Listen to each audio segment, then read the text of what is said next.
Yes, we are back. We are back. The Drink Beer and Bullshit podcast, man. I'm your boy Swish, and tonight in the house we have LJ and L Erm. What's up? How you guys doing today? Oh, dude, we're doing great, man. Doing great. It's good to see you guys, man. It's been a minute. Yeah, same. It's been a while. Yeah, for sure. Yeah. Well, shit. The last episode that we did, both of you guys were on that one, huh? That's right. Yeah. I was. Go ahead. I was just gonna say the return episode. Yeah, it's crazy how busy we get with life and everything, and then before you know it, it's gone by like that, like 6 months. Right. Just flew by. Yeah, I don't even know how it's about to be June, dude. It's crazy. Yeah, no shit. For real. Crazy. Yeah, just as. Oh, go ahead.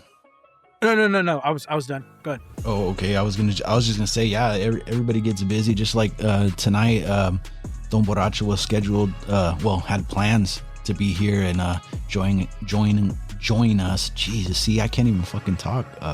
It's been so long. I forgot how to speak on the damn microphone. Maybe you need to get something to drink. Yeah. But that'll help you out.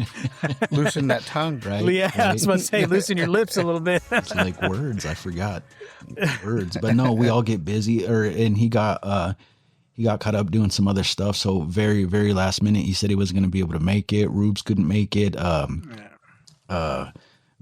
and El Kiwi, they're off doing other ventures as well. So, but hey, man, I was all like, if we got some stuff, we can do what we can, to bring this, I'm calling it the subconscious mind remote viewing. I like it. Right. So we'll bring a little bit of info and discuss what we think about it. LJ's got some stuff on the topic to give us. Yeah, some pretty interesting stuff, man. Pretty compelling stuff. It's actually become a pretty big topic here. And I think it's going to be more relevant here in the coming weeks, with the movie, Disclosure Day coming out. I think from what I can tell, from the previews, but we'll talk about that here in a little bit. Right. Yeah. Let's get into, really quick what we'll do some, a little bit of catch up, but let's get into what we're drinking tonight, boys. We'll start with you, LJ. Man, I'm doing an Old Forester night tonight in honor of the boys who aren't drinking tonight. I'm pulling out all the stops. This is one of my favorites. If I can find it, I will buy it. It's an Old Forester 1924. It's a 10-year, and as you can see, she's empty. Good. It was good. It's a good bottle. We're gonna follow that up with a little bit of Old Forester single barrel coming in at 129.4 proof. So the first one's at 100. This one's at 124, and then I'm gonna finish it off with a little Old Forester birthday bourbon, which is very hard to get. So that might be a little sipper there at the end. That's what I'm drinking tonight. Oh, and some water. Hell yeah. Nice. You gotta have the water, man. Mm-hmm. El Erm. All right, so I always try to find something that's kind of going to go with the topic, and I love it when you do that. Couldn't find much, but I found one called Mirror Pond. I've never had it, but I was thinking like the mind, the mirror, how they can kind of, get into that whole thing. But that's what I'm going to try one of these. It's by Deschutes out of Bend, Oregon. For sure. And me, for the second episode in a row, I'm just going to have a Powerade. Yeah, we all know you mix some vodka in that. Yeah. That's cool. It's trying to keep it on the down low. Oh, we got it, man. We got it. It's cool. Yeah, dude, I felt bad. There was like a series of things happen for the last episode. I was coming home, driving in from West Texas. I was actually probably a third of the way to you guys. We were so far. We drove 9.5 hours west, and we were still in Texas, which was crazy. Went to I went to a little town called Van Horn, Texas. It is about an hour outside of El Paso, and about 40 miles from the border, like this to the south. We've been through there. My family's been through there on our trips down to. We would drive through El Paso and down there. Mm-hmm. So yeah. Oh, I'm sure. So me and my girl, we stayed at this hotel called the Hotel El Capitan. Dude, most badass hotel. It was haunted. Like it's That's old. what sounds Bomboracho on was it. saying. Yeah. It was over 100 years old. So that the first night we were there, like every little creak and every little noise, we were like, what was that? What was that? But it ended up being badass, man. They took care of us there. The staff was amazing. So shout out to the staff at the El Capitan. El Capitan Shout Hotel out. it used to be the city's bank. Part of it was the city's bank.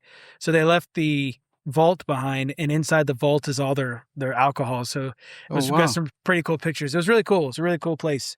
But anyways, I posted that video on the Instagram account, right? And I was like completely out of breath, like,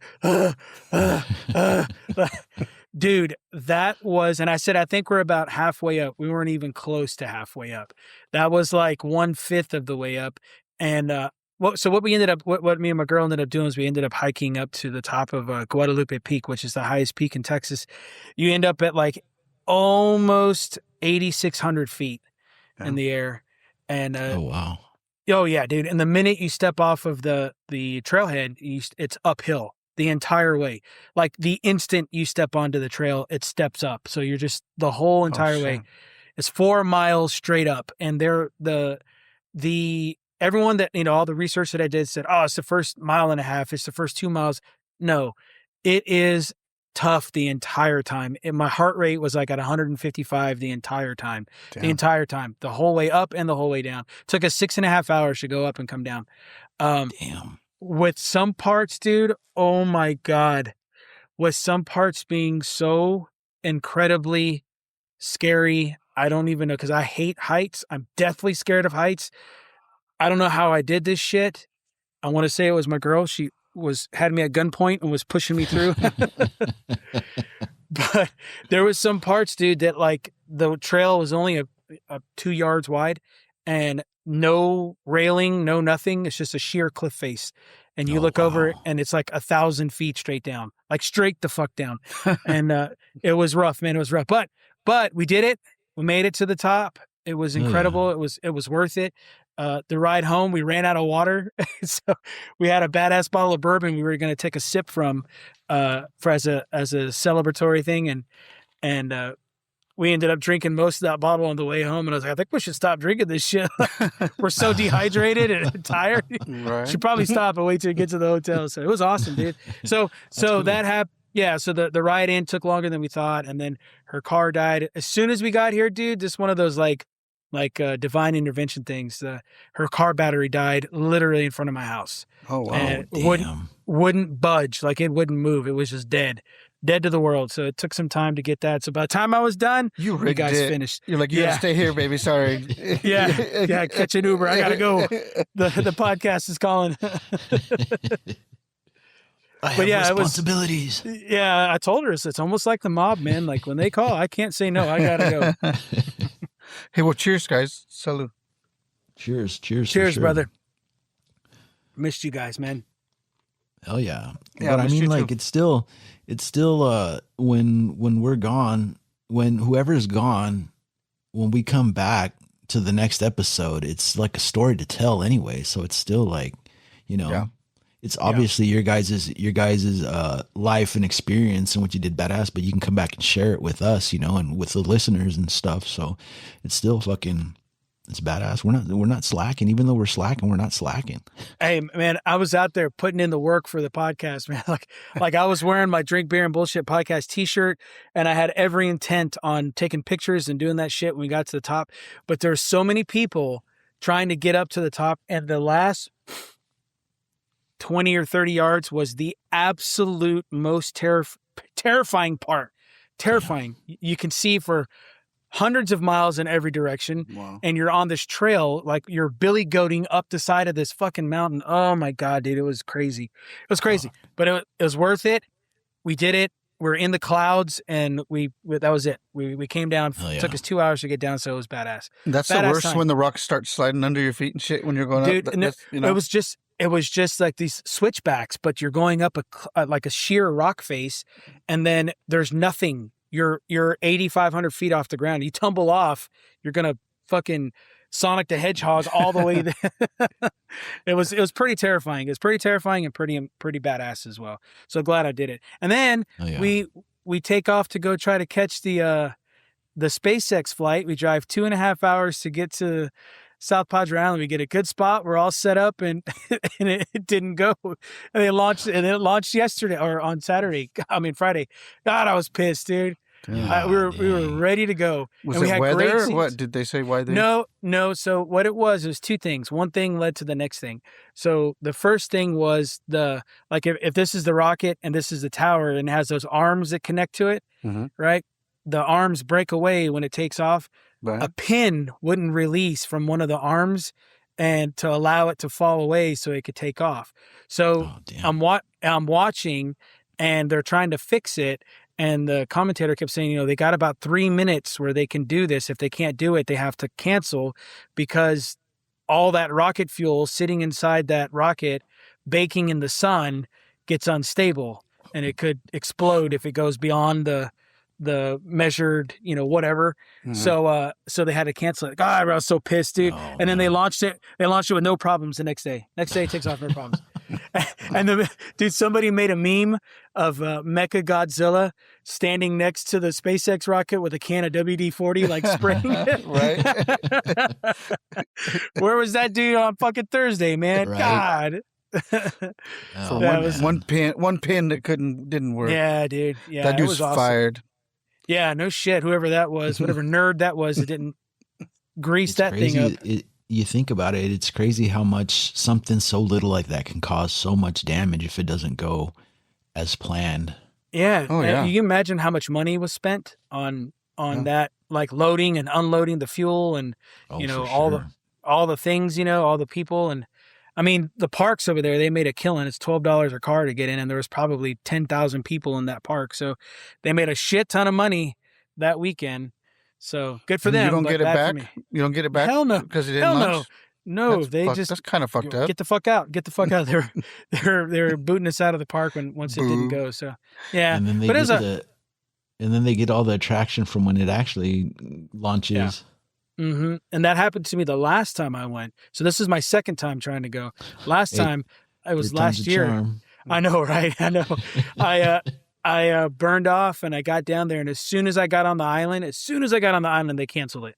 And I said, son of a bitch, man. I just drove 2.5 hours to turn around and come right back. At least this time I got to go sit in the sand for a few minutes before they canceled it. So it's all right. Yeah. Something came out of it. Yeah. They launched. That's what came out of it the next day. Motherfuckers. Hey, and that shit is badass, dude. That rocket is so big. That picture that I posted on Instagram, we were like 5 miles away from that thing. Oh, shit. And it still looks huge. It's huge. It's massive. Wow. That's the biggest rocket ever launched. The one they launched yesterday is the biggest one they've ever launched ever. So, and what are they launching? Just test launches, or what are they? Yeah. They were testing the third version of the Starship. It's bigger, it's longer. That is not the final form. The ultimate goal is Elon wants to be able to put 100 people in space at a time. So they want the ship to be big enough to fit 100 people in to launch into orbit. So would you do it? Would you go on one of those? Man, maybe not the first two flights. But I haven't had very good luck with the first two. Maybe the third or the fourth. But you know what? I would fucking go. Why not? If I get blown up, my kid will get all the insurance money, whatever. Yeah. They'll name some shitty park in the city after me that nobody goes to. But yeah, would you go? Oh man, I don't know. I don't think I would. I don't either. I would. We need a farmer on Mars. Right. Grow potatoes. You know what's funny? I was watching. Are you guys familiar with that new up and coming horror director? His name is I believe it's Curry Barker. He's the director of that new movie Obsession. Have you heard of that one? Ooh, No. I've heard of the movie, but I didn't hear him. I heard it's really good. This guy, he does some funny stuff he's like a YouTuber, and he directs like short films and stuff, and he's been pretty successful. And the crazy thing about it is that I started watching his videos about like 6 months ago. I didn't know who he was, anything. And he does different type of short videos on YouTube and stuff. And he does some comedy skits and a lot of awkward skits and like some horror skits and stuff. But he's making his name with that movie Obsession. But that's besides the point, because ever since he started like blowing up, I started watching even more of his other videos and stuff. And there was one that I watched yesterday. It was about him and his buddy getting a ticket to go live up on the moon. They were just gonna abandon their life on Earth and live up on the moon. And they're all like, well, it fucking sucks here on Earth. Like everything's going to shit. You know, the world's going to shit here, and it's going to be better up in the moon. And it was about 24 minutes long, and they go live up on the moon, and it was just not what they expected. It was just so funny. I should send you guys the link to watch it, but it was just how miserable it was, because you think you're going to go live up on the fucking moon. It's going to be fucking badass, but you got to wear a fucking suit everywhere, and it's fucking cold and shit. It was just fucking funny. Sucks. No beer. Yeah. And it just sucks. And they all want to come back after like fucking 30 days and shit. Yeah. I read I listen to. I don't read books. I listen to books. I can't read. I can't read books. Like, we know that, read. Jay. We know that. I send out the big words. He. Yeah, that's me. I can't read. Dumb I and can't Dumber. read. Yeah, I can't read books because it starts putting me to sleep no matter what. I start reading and then I'll get to an end of a page and I won't remember what the fuck I just read. So I have to go back and reread. So I got into audiobooks, and man, I've been through probably a dozen of them in the last 6 months, 7 months. But one of them, it's called Artemis, and it's from the same writer of Project Hail Mary and The Martian. He did this book about people living on the moon. And it's a heist book. Like they pull a heist on the moon. It's pretty cool. It's pretty good. And it's also read by Rosario Dawson. So I've been in love with her for years. Yeah. so it's awesome listening to her. But exactly what you said, it's like everywhere they go and everything they do sucks, because they can't just like go outside and go hang out. They have to put a suit on and they have to do all this shit. And if you don't do it right, you die instantly. Right. Yeah. Yep. All this bullshit. It's kind of interesting, dude. The moon right now, what's going on in the moon. Yeah. With the Chinese being up there with their drones and shit. They're up there drilling and trying to collect what is that, helium-3 or whatever? Something, yeah. Right? Yeah. And then one of our defense contractors, man, you can look this shit up. They just won a contract. Northrop just won a contract. I don't know how many billions of dollars to build trains on the moon. Wow. What? Yeah. Look at it. Trains on the moon. To carry coal, or what are they like? They're going old school. So I'm thinking that what the Chinese are doing up there is what we're going to be doing up there too, is going to be mining for rare earth elements that you can't find here in abundance that you can find up there. That's fucked up. So it is. It's fucking crazy. Let's go destroy the moon. Let's go drill the moon. Yeah, let's go fuck that thing up. Well, we're going to find out real quick if that bitch is real or not. Yeah. Yeah. I was thinking about that the other day. I was looking at the moon. I was like, man, just looks really cool. And we were talking about way back about it being artificial and shit. And I was like, there's no fucking way who would have put it up there? You know, like forever ago. Well, that's another topic. Yeah, that's the Don's deal. But it's kind of interesting. When we went out west to go do the hike, I also went to an observatory, the highest observatory in Texas. They have like 16 different scopes. They have some pretty big ones. One of their deals, it's the McDonald Observatory. One of their claims to fame there is that they were the first observatory to shoot a laser at the Apollo 11 landing site, where they left mirrors behind to do different experiments with. They were the first ones to use those mirrors. Really? And they used it to measure the distance from Earth to the moon. And they found out that the moon is escaping our orbit at the rate of 1.5 inches a year, steadily. Oh, shit. It's moving away. So every year it moves away 1.5 inches, more or less. So kind of cool, kind of interesting for the fake moon landing theorists, conspiracy theorists people. Hey, how's the beer? It's actually not bad. It's a pale ale. Not bad. Not bad? Yeah. Good. Sweet. What else? What else has been going on? What have I missing? Ellerm went on a camping trip. I did. Mm-hmm.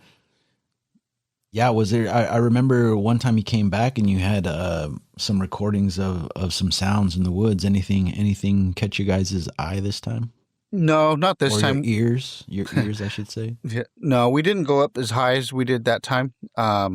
We stayed kind of down where we went, actually, Jay. And you've been there too, Hector, where we went. So Mm. that spot is actually Oh, the same surprising. Yeah, the the same same spot. spot. Oh my god, it's so So beautiful, dude. yeah, we went there, and it was actually super busy. Like I think the word's getting out, and I think maybe more people are camping. I don't know what it is, speculation, but it was pretty full actually. Where it's usually empty. So, Mm. but what we usually do is that we start low and then we work our way up the mountain as the weather permits. It actually rained a little bit, and it was kind of high.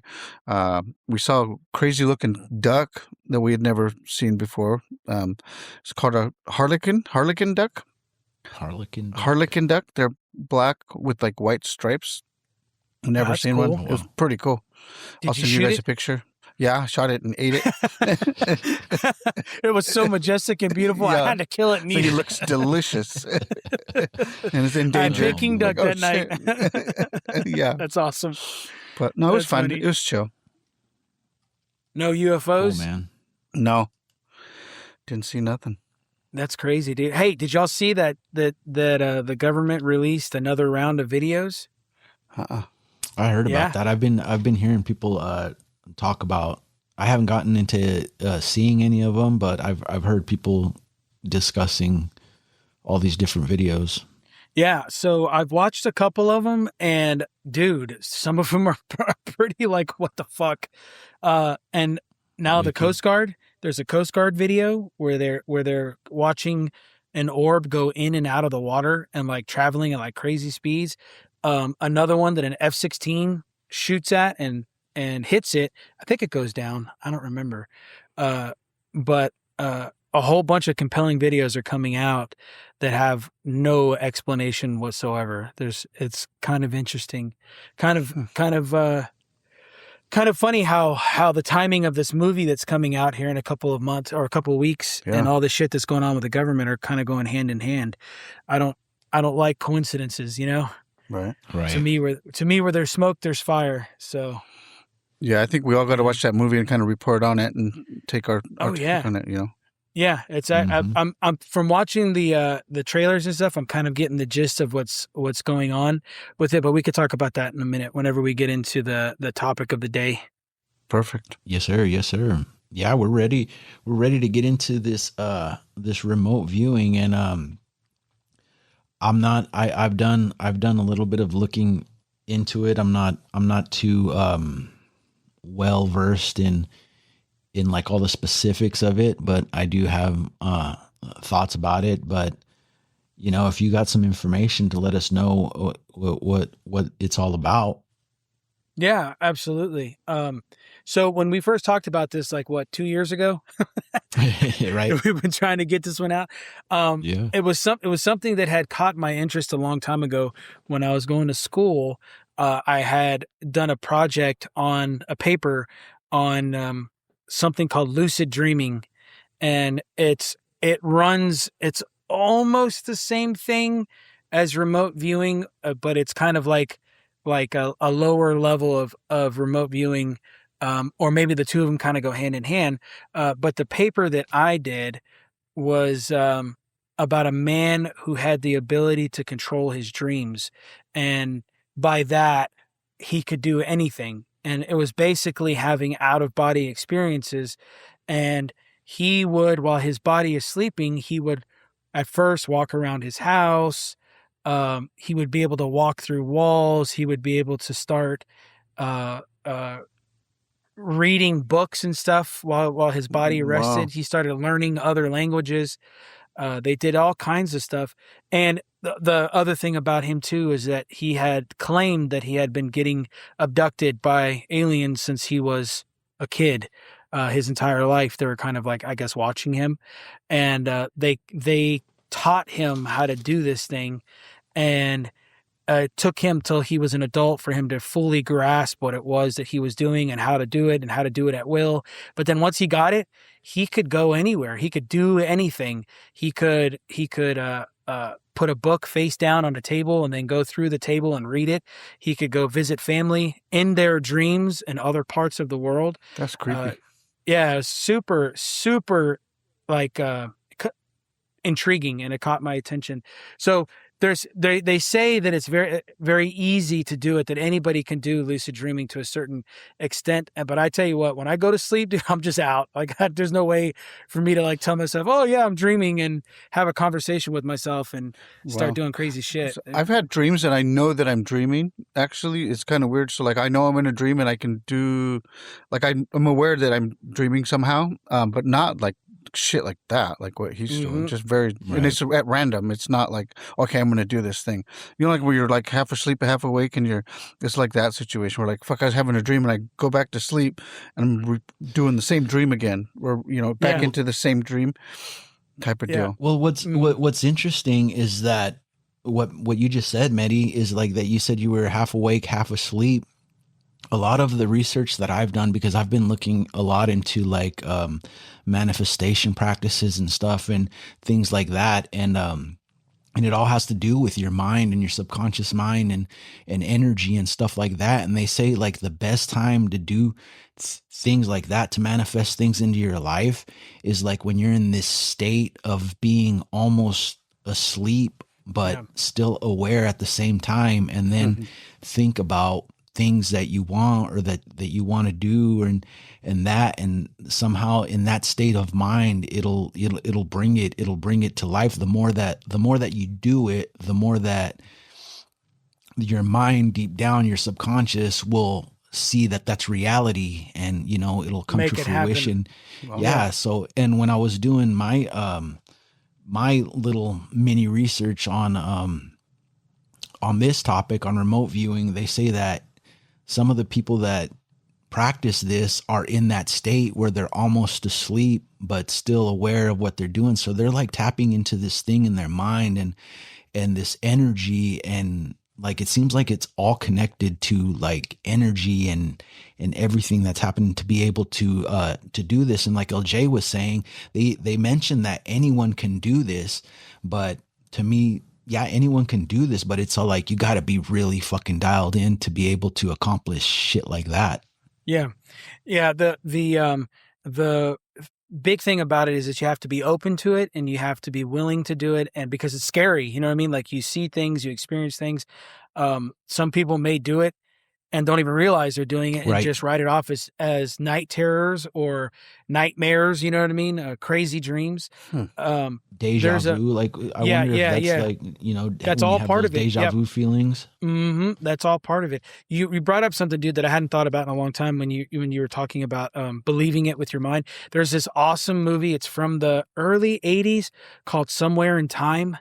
It has Christopher Reeve and I forgot the name of the other lady. She was Dr. Quinn, Medicine Woman. That's the actress. I can't think of her name right now, but she's in that movie, and he is a writer. And I'll give you the quick little the short version of it. He's a writer, and he is in college, and he writes a play. It does really well. And this old woman walks up to him and gives him something. I forgot what it was that she gives him. And all she says is, "Come back to me." She walks away. He does some research into who she is, find out that she was a theater actress, goes to the place where she used to perform a lot, and sees this picture of this beautiful woman, falls in love with her. And then he convinces himself by sensory deprivation and taking everything away that is modern from where he's at, and convinces himself that he is in the early 1900s, and he travels back in time to that time to be with that woman. There's a whole bunch of things that happen, but he convinces himself that he is in 1920 or whatever time it is, and travels back in time with just the power of his mind. So it's a great movie. It's a love story, but it has it has all the sci-fi that I love. So it has that sprinkled in there. Yeah, for That's sure. Cool. No, man, the mind is a powerful thing. Absolutely. And more specifically about the remote viewing, right? So the lucid dreaming is kind of the base for this, right? So remote viewing is defined as the ability to access information about a distant and hidden target using only the mind beyond normal sensory input, right? So I think that captures it. I think the intro talked about that a little bit as well, right? Through my research, there's a whole bunch of people that were really, really good at it, but the name that kept coming up over and over again is a guy named Joseph McGonigal. And he's been on a couple of podcasts. I think he's been on the Sean Ryan. I think he was on, what's his name? Joe Rogan. And I think I listened to Joe Rogan's. This dude is something else. Like, he is legit. How this dude did what he was able to do and the things that he did and the ops that he pulled, pretty incredible stuff. It started around the Cold War era, so probably around 1977-ish is when it came to light, because there were several different entities that were working on remote viewing, and all at the same time without talking to each other and without knowing that the other entities were working on it. And then the government got involved, like they always do, around 1977 and called it Project Stargate. So that is where it kind of all came together. It was established at Fort Meade in Maryland.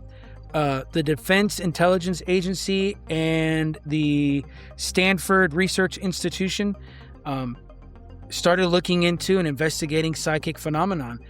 It went by a lot of different names back then: Grill Flame, Center Lane, Sunstreak, and then all of those different projects that were being done by different schools and different entities all came together from Stargate. They kind of looked at it and said, why are we all working at this coming from different angles? We should all come together, and the government will give you money, almost an unlimited budget for you to work on this and show us what you got, right? Like make believers out of us, basically, is what they were saying. And man, it first started off with about 15 to 20 individuals, with the project officially being terminated in 1995. So let that sink in. From 1977 to 1995, there's like 17 years there, right? Yeah. 18 years, yeah. Mm-hmm. where the government was spending big money on this project. They made movies about it. The Men That Stare at Goats, that was one of them, right? And I can't remember what the other one was. I think I have it written down here. But the big one was Joseph McGonigal. He's still alive, and when he went on the Sean Ryan show, he said that he remote viewed the day he died. The day he dies. Wow. He looked into the future. So he saw that. He has seen his own death. He won't talk about it. He doesn't want to say anything about it. But he knows when and how he dies. And that's so I guess, man. Yeah. Right, dude, I don't want to fucking want to know that shit. Fuck no. If I'm gonna get hit by a bus, just let it come. You know. I guess if you live a long life and it's way down the line, I mean, you could be okay with that. But fuck, if you find out if you see some other things, like you said, getting hit by a bus or something. Yeah. So let me ask you, Swish, how much is enough time for you, brother? Like, is 2 years from now enough? Is 20 years? Is 30 years? Oh fuck, that's true. I would love. I don't know, man. That's crazy to think about. Yeah, I don't want to know. Yeah, I don't want to know. No, you're right. Yeah, it's better to not even fucking know. Don't even open that. Yeah, you're right. Yeah. So this dude worked for all the agencies, all of them, all the 3-lettered agencies. At some point or another in his official career, he was working with the feds, doing all kinds of stuff. One of and man, I want to believe this. I want to believe it. And it was if this happened the way that they say it happened, I think this is one of the coldest mic drops, maybe one of the coldest mic drops that the U.S. government has ever pulled on Russia in a long time. So the Russians were doing the same thing, right? And it kind of have you seen Inception? Yeah. Okay, so you know how Good. So in Inception, in order to keep your mind from being hacked, you could teach yourself how to defend your subconscious from attacks, right? So in the same sense, the Russians and the Americans started working on defenses for remote viewers. So these people who would literally stand guard in that realm of existence, waiting for people to try to infiltrate their particular areas. Because when you remote view something, you basically send your subconscious to that location that you're going to, right? So if El Herm has a badass something in his backyard, he's going to have some remote viewer standing guard in his backyard to keep remote viewers from coming in and seeing what he's got. Right. But psychic security, right? Yeah. Right. So what McGonagall did is they gave him some information about a new submarine that the Russians were going to be launching in the not too distant future. They had some time. So he starts doing his remote viewing. They give him a location. He starts doing his research and remote viewing, and he finds it, right? He finds it, and he gets just down to the square foot description of this new submarine that the Russians were going to launch. He gives them technical specs. He gives them how big it is. He gives them everything. And all the powers that be were like, there's no way. There is no way the Russians built something that big that can do what you say that it's doing. None of our intel, none of our spies basically is telling us that this thing is real. You're the only one saying it. And so he gives them a date and a time and a location to where they're going to launch it. And he said they're going to launch it and they're going to put it underwater really quick because they know that we have spy satellites up. So they don't want it on the surface of the water too soon. And he even gave him the fucking name of the submarine. And do you know what the name of that submarine was? Let us know. The Red October. Oh, shit. Oh. From the fucking movie, The Hunt for the Red October. Right. That movie was given all of the specifications that Joe McGonagall had remote viewed. Oh, wow. And that submarine and that movie is the submarine that the Russians actually put into use. And he remote viewed all of it. All of it. That's crazy. It launched on the day, at the time and location that they said that it was going, he said it was going to launch. Everything was 100%. Now that for that particular thing, now it's not 100% all the time. Sometimes some things get a little off about it. Right. That's what I have heard. Yeah, it can be off. One of the interviews that I listened to on I think it was the Sean Ryan show, was that I think Sean Ryan actually went to the institute that Joe McGonagall helped open, called the Monroe Institute in Virginia. And anybody can attend and anybody can learn how to remote view. Anybody, they can teach you how. It's expensive, right? But you can go learn how to do it. They put him in a room and they put headphones on him and they put a piece of paper in front of him and they put him in this state, right? And said, okay, I want you to think about the room next door, right? And in the room next door, there's a picture on the table. Okay. We're going to play some music, or we're going to play some sounds in your ears. And when that happens, don't think about what it is that you're seeing inside your mind. Don't try to interpret what it is that you see inside your mind. Just draw what you see inside your mind on the piece of paper without thinking about it. So they put the headphones on him. They start playing one frequency in one ear and another frequency in the other ear. Right? So it's two different frequencies going off at the same time. So he's sitting there and he has his eyes closed and he keeps like thinking to himself, I see something, but I don't know how to interpret. And the guy like stops him and says, stop thinking about it. Just draw it. So puts it back on, goes through it again. He draws what he sees inside his mind. And it's a series of circles getting bigger and bigger and bigger, connected by lines going out. And he goes, I think, right? He says, okay, that's what I saw, right? They stopped. He goes, that's what I saw. He goes, I think it's a spider web, like a round spider web with lines going out. He goes, that's what I saw inside my mind. And so they bring the piece of paper in and they show it to him, and it's a fucking picture of a carousel. Like, a Ferris wheel. Okay. With against the night sky, so it's circles with lines going through it. Right, looks like a spider web. Yeah, and he goes like, oh my God. He's like, this is what I saw inside my mind, only I didn't see it with that much detail. And that was totally free, and that was within just a few minutes of him getting there. And they said, this is the power that anybody has to unlock inside their mind. You just have to learn how to do it. And once you do it, there's no stopping it. Like you can do it whenever you want. You can go wherever you want. So this dude, McGonagall, he continued to remote view things on his own. He said he's been to Mars. He said he's been to the moons of Mars. He said that there's structures on Mars that are not natural, that somebody built and was destroyed millions of years ago.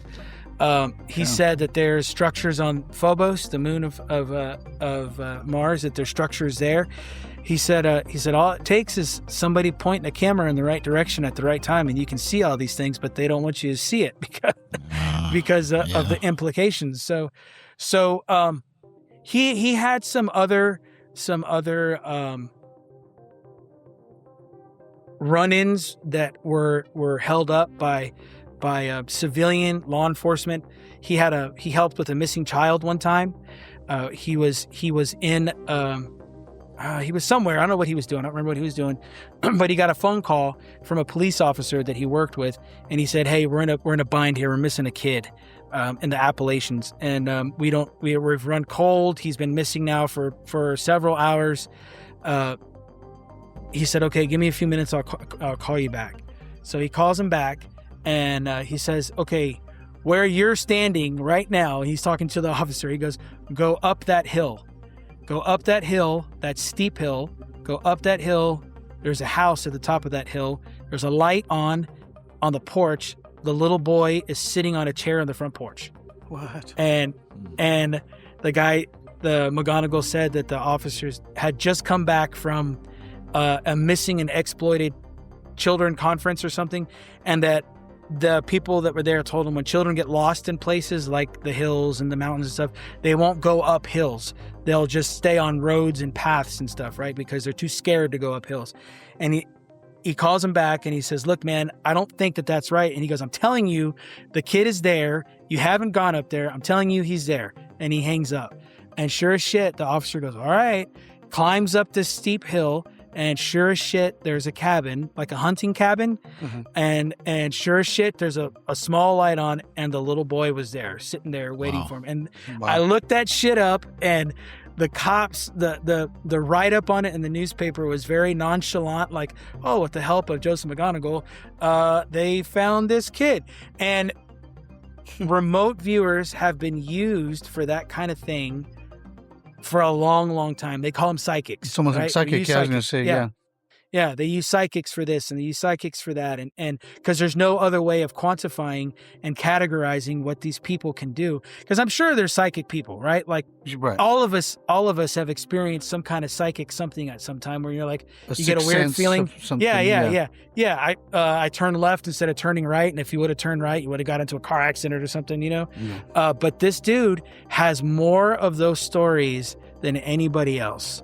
And like I said, he helped start the Monroe Institute, and now anybody can go to it. So if anybody out there wants to donate $20,000 for the Drink Beer and Bullshit podcast to go and learn how to be psychics, we will broadcast straight into your mind. Right. Yeah. We just need to get a sponsorship from somebody. We'll haunt your dreams. Yeah, no shit. And that's Joseph McGonagall. And there's others out there. Stanford did some work in the 70s. Let's see here.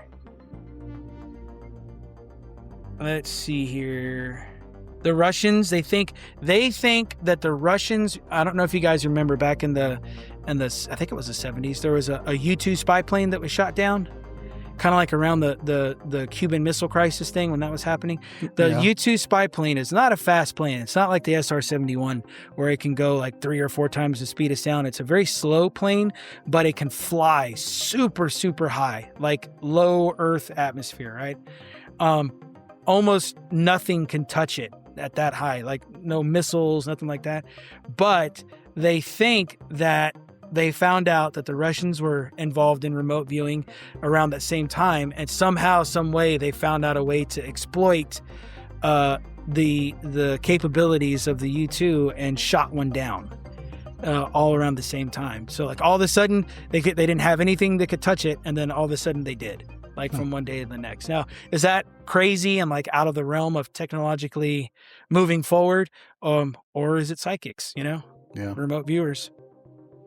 I think if you believe in like a little bit of psychic, like there a little bit, then what's the end of it? Like how, if you can do like a little bit of something, like who's to say that you can't do this crazy shit that we can't think of? You know what I mean? Like, yeah. Once you unlock it, like what's the potential of that? Where's the limits? Yeah. I think if you are into it, and your mind is open to it, and once you kind of show yourself that door and you kind of step through, I think it's the end is up to you, like where your comfort zone will allow you to go, Right. without it getting too crazy, I go to San Antonio probably at least once a month, and I go and get into a deprivation chamber. Have I told you all that? I think I might have told you. I go float in San Antonio. That is one of the most relaxing things that I do as far as my mental health and wellness is concerned. I go, and it's like a reset to my mind, and I try every time to let me go see the boys up north. Let me go. I don't know if they want to see me naked in this right. in this tub, and that's the way I show up, man. Sorry about that. In our dreams, or what? Yeah. Like, What's up, boys? Yeah, because that's a big time. Like people really doing this, they can really intrude into someone's life and stuff, if they want to, like you said, how far are they willing to go, like where your morals, at for for just, I understand for like espionage and stuff like that, but just like you're gonna show up like LJ does his, I'm gonna be in the corner in the dark, in the black of your room, bent over, spreading my butt cheeks. What's up, boys? On the ceiling. Jay, it's a full moon out tonight. That's funny. That's crazy to think about. Yeah, dude. Did they give the reason why this project was shut down? That was a dead end for me. I couldn't find a good reason. I don't think it ever ended. It probably never did. Think it ever. Yeah, I think it's ongoing to even to today, right? Because they said Project Blue Book was ended, right? Sure, Project Blue Book ended, but they just opened up something else and called it something else, so they could start funneling money into something else, right? So it's very easy for them to close Project Stargate and reopen it under something else, and who knows by now what other abilities they've been able to put together and make it into one. The Russians in the 70s had spent between $60 and $70 million on this project. So what is that worth now in the total bloated, inflated economy of today? Probably 80 billion. I don't know. But a lot of money was thrown at this, and a lot of really heavy hitters were involved in this stuff. And it kind of made its way from science reality to science fiction. Again, like you guys were talking about in the last episode, being drip fed information so that when we hear about it, we just kind of dismiss it, right? Like aliens and UFOs, like now it's everywhere, right? Well, when somebody says remote viewing, like, oh, you mean Project Stargate, whatever, that thing ended, it wasn't real, it's done with, and moving on. But if you've seen the movie The Shining, and the follow-up, Dr. Sleep, which I love. Dr. Sleep is It's a good badass. That movie was amazing. Such an underrated movie. But if you think about it, The Shining Right. is remote viewing, right? Yeah. They're able to talk to people over long distances. They're able to find places. They're able through touch and through scent and through vision. They're able to see where things are and accurately navigate to them without knowing addresses and stuff. So even like Welcome to Derry, the Halligan, the same guy. I'm sure you watched that. Yeah, that's kind of like remote viewing, where he's looking for Pennywise and shit. Yep. Oh yeah, the guy that they fly in the helicopter over everything. Yeah, same shit. Because that's the guy from The Shining. That's the cook, right? Or, yeah. So that's supposed to be like a early version of the guy from The Shining. Oh, see, I didn't finish it. I didn't know that. Yeah. Oh wow. Yeah. I love that dude's character in the book or in the movies.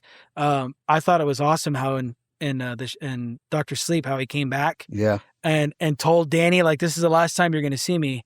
I don't have any more visits. Like that was super fucking cool. But this new movie coming out, the Disclosure Day, I think you're right, Swish. I think we all need to go see it on the same day, around the same time, and see what it's all about. I don't know. Have y'all seen any of the trailers for it and what it's kind of? I saw the early one that they did, but like the little, just where they released a little bit, but not like the full. Not the latest one? No. Man, so this is what I'm taking away from the trailer is when, what's her name? Wig? No, is that her name? Kristen Wiig? Wiig? That's in it. Is that her name? I'm not sure. The actress? Hold on. Whatever. Whatever that girl's name is. She was the one in, from SNL? No, then it's not No, Kristen okay. Wiig. What is her name? She came out in that movie with Tom Cruise about the day like Groundhog's Day, but over and over Emily again. Blunt? Okay. That's her. Yes, Emily Blunt. Blunt. When she's the weather woman and she freezes and she starts speaking in that weird pops and clicks, and whatnot. I think what it is that they are hybrids. And because that guy that she's partners up with in the trailer is saying, like, do you understand what she's saying? And the girl says no. And she goes, well, I do. I understand what she's saying. And yeah, well, there's a character in there that is obviously part of the government because he has all this high tech shit around him.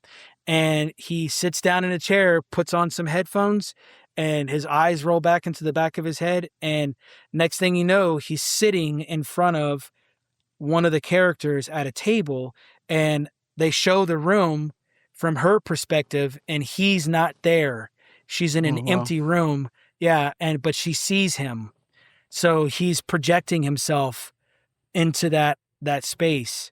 So that's probably what it's going to be, is that he's a remote viewer and they're trying to keep this shit under wraps, When does that come out?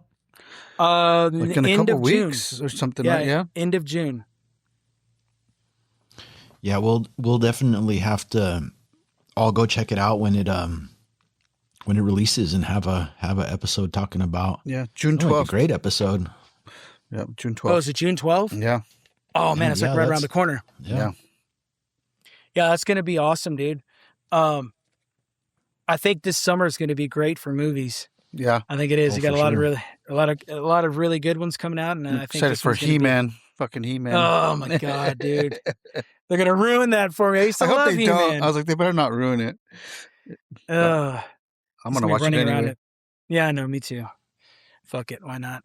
Why not? Okay, drink check before we give our final thoughts on remote viewing, and then we'll bullshit a little bit before we close it out.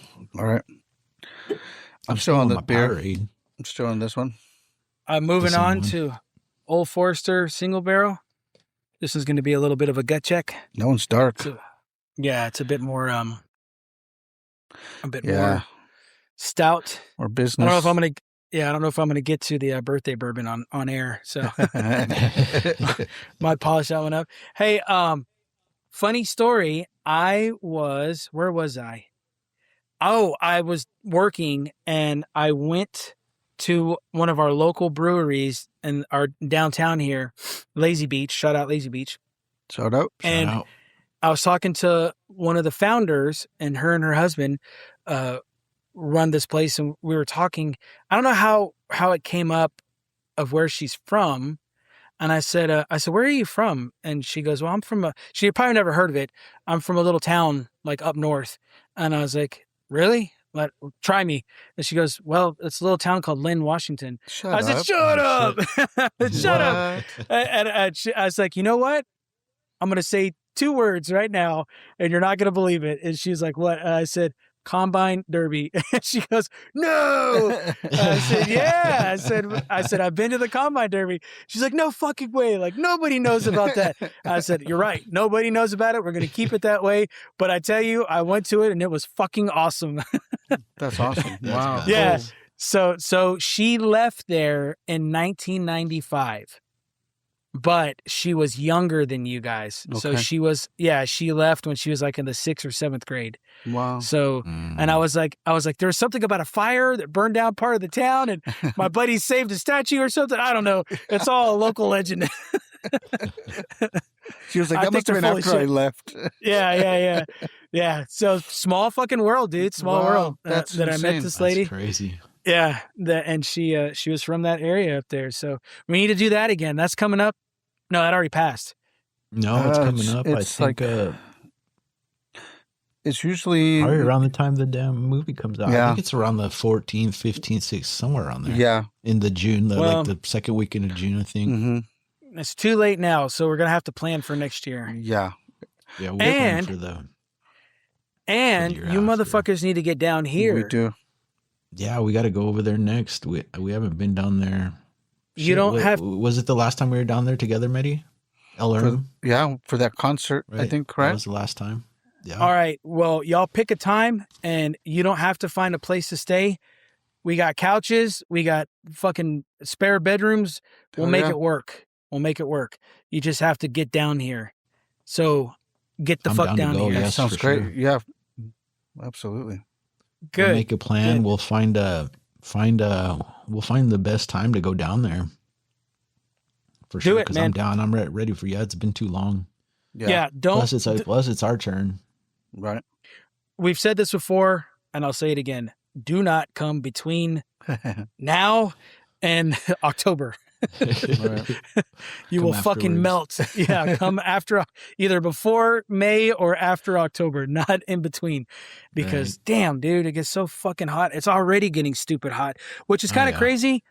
We speaking of conspiracy theories, we haven't had like any really good rain in God knows how long, right? We've been in this years long drought. The guys were talking about that last week or the last episode. Yeah, and we have had rain every single day for the last week and a half. We've had rain, serious rain though. Wow. Like it's been pouring enough so that our lake level went from 8% to 13%. So if we can keep that trend going, it's called a winning streak. You can shower now, right? Yeah. I could drink out of the faucet. It's been kind of interesting. So they talked about opening up they're going to do it. They're going to open up a data center right outside of town here, and those things eat up shit tons of water. So it looks like because of that, they're going to let it start raining here again. Thanks, guys. Whatever. We'll take it. We'll take the rain. Isn't that crazy how that works? Yeah. Just build industry and money. Yeah, let's make it rain. Yeah, let's let it rain over here now. Mm-hmm. Kind of crazy. Well, go ahead. I'm sorry. Swish. That's your thing. What thing? The remote viewing, thumbs up or thumbs down. Oh no, yeah, you could take the lead. You could take the lead. Okay, yeah, man. What do we all think? Well, I know I put in just a little bit. Right, there's so much more on this out there. We barely put our pinky in the water. So, from what I saw and from what I know about it, man, I think it's real. And I think it's something that is still being used heavily to this day. Yes, sir. I think my opinion is that I believe it's real, and I'm under the same impression that of course it's being either utilized today or still being worked on, or there's still, I mean, if you're like the government, especially, how do you not keep looking into this when you can have an advantage like that? You know what I mean? To be able to look into the opposing side's secret room, to see what's going on, or to find people, to like find prisoners and stuff like that of of our own country's military and stuff. Why wouldn't you not try to utilize something like that? The thing that I think is I think it's hard for people to get into that state to be able to do it, because if like we were talking about earlier, I think we've all have experienced ourselves do that unknowingly, and call it like coincidences or some type of intuition or dreams, or oh, I've seen this place before, like looking, like the deja vu thing, and we're just doing it unknowingly.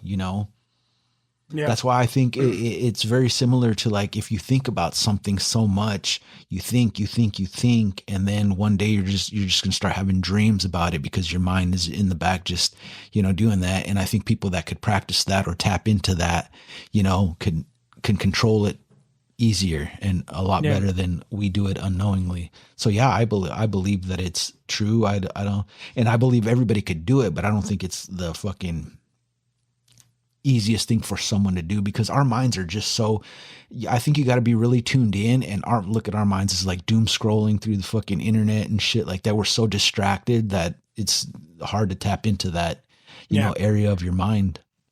Yeah, for sure. Yeah. If you keep telling yourself that the Cowboys is their year, it's going to happen. Right. Eventually it has to happen. I got to focus. Yeah. You got to go back to 92. You got to go back to 92. Right. What about you, Herm?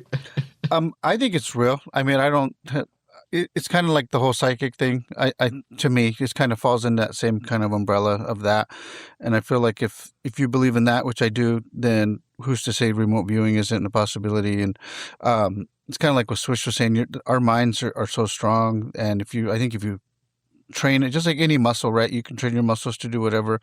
If you have somebody that teaches you, know what the hell they're doing, show you what you're doing, like that example you said about Sean Ryan, or whatever his name was, that was just like you said, like in just a little bit of time that he was there. So I think, that if you're there and you focus on that, and like Hector, you said you shut off all the other stuff, like who's to say that you couldn't do something like that? Absolutely. If you get the opportunity, or you find something in your local town that does the sensory deprivation floating thing, give it a shot. It's a little expensive. It could be a little expensive. Most first-time floaters get a break on it, but you'll be surprised at how much of what you just said, Elherm, happens while you're in there. Like all the outside world gets shut off, and you are able to focus on just one or two things, And that's mainly what I use it for. Like when I'm struggling with something, I will go up there and I will float, and I'll figure out a solution to the problem super quick. So that's very insightful. Yeah, I think you're super right. I think you're onto something there. Mm-hmm. Oh yeah, man. We all agree. For the listeners listening out there, man, be careful, because LJ might show up in the corner of your of your room. Be careful. Don't let me find out your address there. Emily Blunt, I'm coming for you. Right. Oh, my girl's gonna kick my ass for saying that one. Hey, I'll so edit. Edit that part out. Just beep it out. Like, hey, hook me up like you did my first interview. Right. Just leave all the bullshit in there. Just blur out my eyeballs. It wasn't me. I didn't say that. Hey, so our next topic, what are we gonna do? Are we gonna do the lottery? Are we gonna let the folks in on what it is, what we plan on doing from here on out? Man, I think for the next episode we should let the how do you guys want to do it? Do you guys want to do it? Because I'm down for whatever. I'm like, I love talking about all this stuff, especially when I'm not well educated on the subject that we're talking, because I love listening to the information coming in and having an opinion on it. I mean, like, there's nothing wrong with me being educated about what the fuck we're talking about, but like, I like sometimes coming in blind, not knowing what the hell. Yeah. So you can hear the stories all fresh, and you don't make a decision in your mind already, and to capture the capture it while we're talking about it. But I'm down for whatever, and to pick. I think if we do the lottery thing, I think that's a hell of a fucking idea. Just put it in, and we can even get like listeners, suggestions in there as well, and like and pick something out like that. And I think stuff like that also makes it easier for us, because we have so many good ideas to just choose one. We bring, like, how many of us is there? Seven of us, right? 7 ideas to the table and be like, let's pick one. It's, we can do it, but I think, fucking throwing in all the ideas in the lottery type thing and it'll force us to do something. I think so too, because I think, like, I don't want to get too comfortable talking. I know that UFOs are a big thing because they're just so right in the front right now, but I think it'll we're going to talk about whatever fuck we talk about anyway, right? But that'll give us like a topic that could be one, like, fuck, we don't really know a lot about it. Let's fucking learn about it. People want to hear about it. Yeah, I'm in. Absolutely. I'm in. Okay, so then this is what we need from the listeners. Send us your ideas. Send us your topics through our social media, through Instagram, through Facebook, in the comment sections. Yeah, and the stuff. comments. Yeah, let I'll us make know a post. I'll make a post for suggestions and stuff, and we'll throw them all into, like, we'll figure out how we're gonna do it, like lottery style.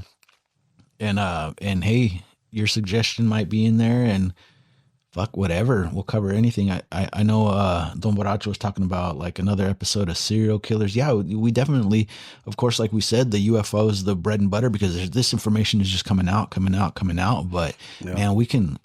There's still a lot of fucking stuff out there to dive into, and a lot of, like, creature stuff, like monsters in the woods and stuff like that. There's a shitload of stuff that we can talk about. Yeah. So I think that's a good way to do it, though, man. Hell yeah. You know what? Hell yeah. You know what would be a dope idea too, is to when we announce the next episode, since I know back in the day, Don Borracho said that some of the listeners like to hear, like, announce, like right now we would announce what the next episode was so they could look forward to it. Since we're not doing that right now because we don't know what the next episode is going to be, I think that once we are ready to decide it, that we can record it, and then we can put it as like one of the stories and stuff while we're doing the whoever does the actual picking of it, and it'll be announced, like that way, like you can see it in the story form or a post and stuff, and then we'll get to work on that shit. Yeah, that'd be awesome. That sounds good. And I think also if our listeners out there have a specific something they want us to dive into, like a specific UFO incident or a specific, Bigfoot or Loch Ness Monster or, whatever, ghost ships or, whatever, the story of this, that, and the other, let us know. And we'll do some research on it and see what we can come up with. I'm also trying to line up maybe a couple of guest appearances on the podcast too, see if we can get some interesting people to come in and tell some good stories, Oh yeah. And yeah, I'm looking forward to it, man. Yeah, let's do it. For sure. So we hope you guys have enjoyed this episode of The Subconscious Mind, a look into remote viewing, which could be kind of creepy. I like that one. That was, what was the one that we were talking about when we were talking about titles for the episode? It was like a long distance creeper or some shit like that. Yeah. Long distance creeping. Yeah. Long distance creeping. That's what it was.